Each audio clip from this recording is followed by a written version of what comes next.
नमस्कार,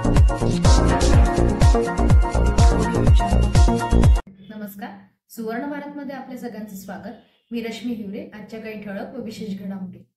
भद्रावती येथे आयटक शालेय पोषण आहार कर्मचारी संघटने कामगार संघटनाच्या आवाहनानुसार संपूर्ण महाराष्ट्र राज्यभर ठिकठिकाणी मोर्चा, धरणा, निदर्शने आंदोलन करण्यात आले।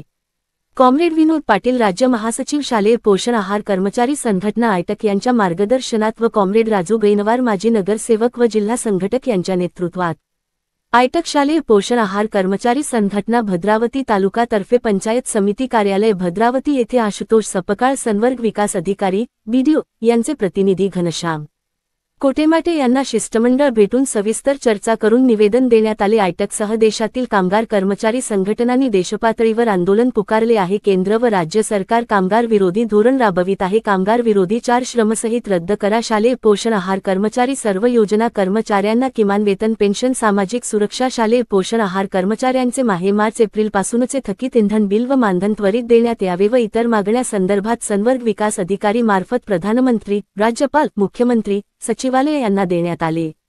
या शिष्टमंडळ आशा सोपनकर, स्नेहलता देवगडे, नानेबाई बोंबडे, मीना शस्त्रबुद्धे व इतर पदाधिकारी सदस्य हजर होते। सुवर्ण भारत राजेश शेसेकर, तालुका प्रतिनिधी भद्रावती। शालेय पोषण आहार महाराष्ट्र राज्य कर्मचारी च्या वतीनं संपूर्ण महाराष्ट्रभर आज धरणा, निदर्शने आणि देऊनशिऱ्या निवेदन सादर आम्ही आज व्हिडिओ पंचायत समिती भद्रावतीला सादर केलेले आहेत। आमच्या शिष्टमंडळामध्ये आज आमच्या काही विविध मागण्याच्या संदर्भात आम्ही मुख्यमंत्री, राज्यपाल आणि प्रधान सचिव, उपमुख्यमंत्री यांना निवेदन दिलेले आहेत।